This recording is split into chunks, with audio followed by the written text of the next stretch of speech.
has perhaps been very few people who have contributed as much to neurosurgery as Dr. Donlin Long, who was chair at Johns Hopkins for approximately 35 years. Not only is he brilliant, but he's one of the finest gentlemen I know. And Don Long is going to come and speak about our esteemed guest, Dr. Walter Johnson. And while Dr. Long's coming up, I have to say, if any of you later text or look on your cell phone for the Duke of Gloucester, who's I think the 6th or 7th in line for the crown of England, you will not differentiate Sir Richard, Duke of Gloucester, from Dr. Walter Johnson. So I'd like to meet your parents, Dr. Johnson. Fraser, thank you for the kind words. I have been retired long enough that I have to savor those. I don't get very much of that anymore.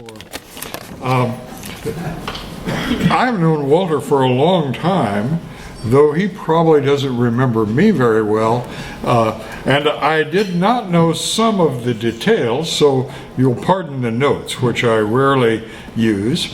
I learned that he is a medical graduate of the Loma Linda Medical School at the University of California at Loma Linda. I knew he had done his residency, or at least most of it, here in Brooklyn. And I first encountered Walter when he was in a fellowship at UCLA, which I learned today was both in cerebrovascular and skull-based surgery. I remember him best as a budding skull-based surgeon, and since this was one of my major interests, I had the opportunity to see him in meetings and hear presentations and talk to his mentors about him. Now, Walter was a pioneer in this area, one of the earlier people who really began to develop this as an important field. And that skull-based surgery included the Chiari malformation and all the complications that attend that not very well understood and generally poorly treated disease. However, Walter's honor tonight does not relate to that early interest in this important topic. It's because he changed careers in a sense. Because he is mainly associated with the World Health Organization and is now full-time in neurosurgery in the World Health Organization. Now this is peculiar. We have an area in which represents about 0.2% of doctors in the world. In the majority of countries in the world, there is no neurosurgery, or there was none before Walters began his activities. High-quality neurosurgery, when I started at Johns Hopkins, was a rare commodity, hence our interest in beginning to train people to do the same level of surgery available here in the UK and Europe, in a few places in the world, all over the third world. It was a new field that Walter has brought to real fruition. He first was part-time, and he began to try to introduce neurosurgery into the third world, and he did it with the few parts of neurosurgery that really are extremely important to the public health. The great work, I believe, was in the field of traumatic brain injury and in the intensive care, the urgent care, the intensive care throughout neurosurgery. As this developed, then it began to affect all aspects of neurosurgery all over the world.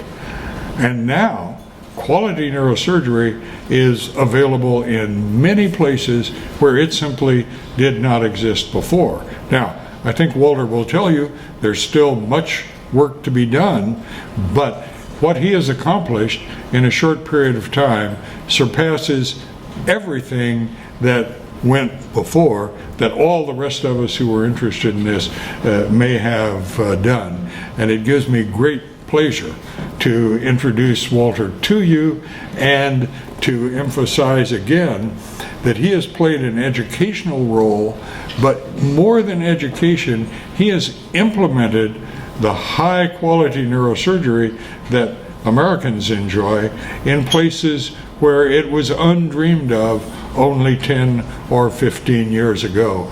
Walter, I think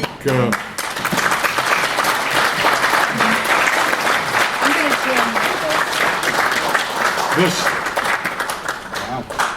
Wow. Thank you. This was an unexpected honor, but I haven't done anything in a long time that pleased me more. Don, thank you so much.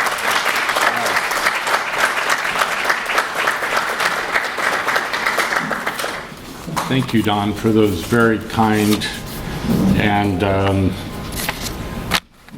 unwarranted words.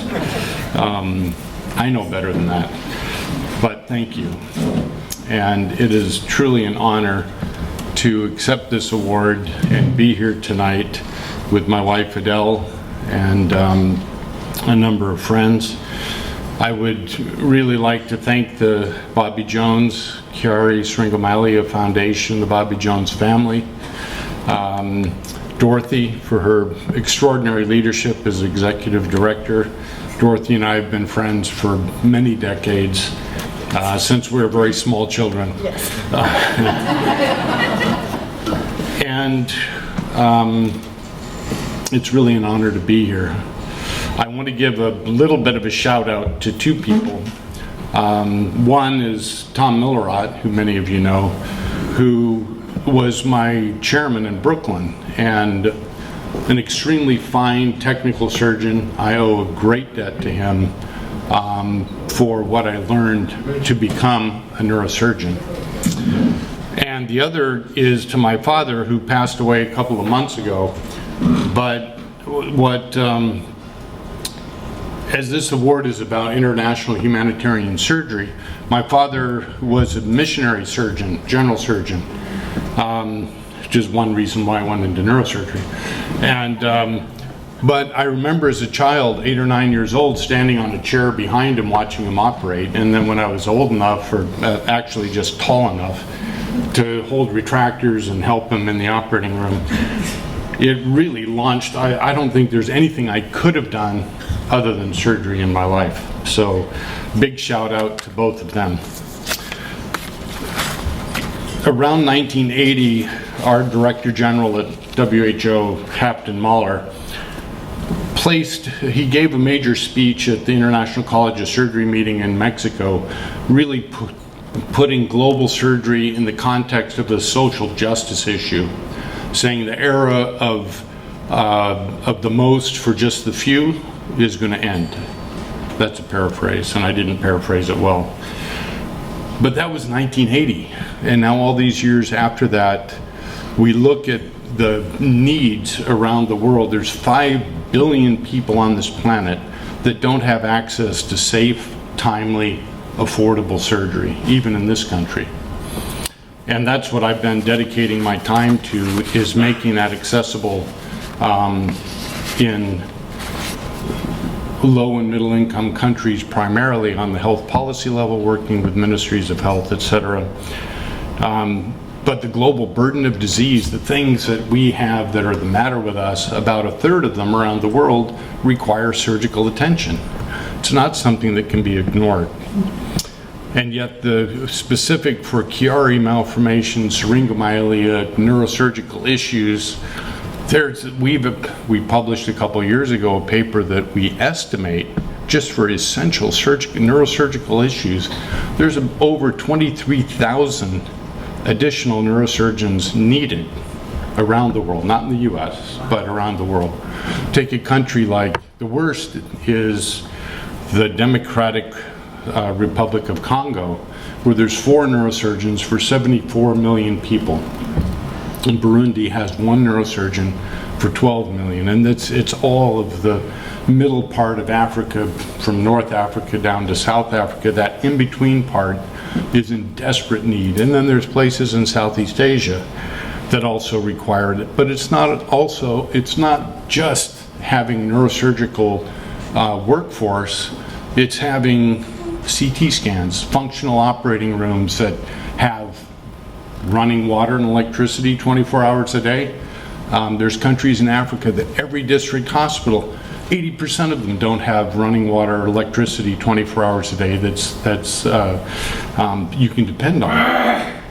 And if you look at just at CT scans, over here in this country, high-income countries, there's about almost 130 CT scans for 3 million people, where in the middle part of Africa, there's 1 CT for 3 million people, and most, like 90% of the population can't afford it, even if it's there.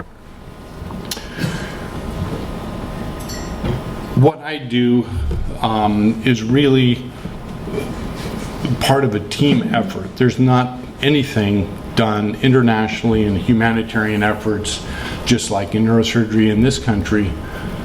We stand on the shoulders of giants, people that have gone before us, and it's all of us working together as a team, or as in other countries they might say paddling the canoe in the same direction.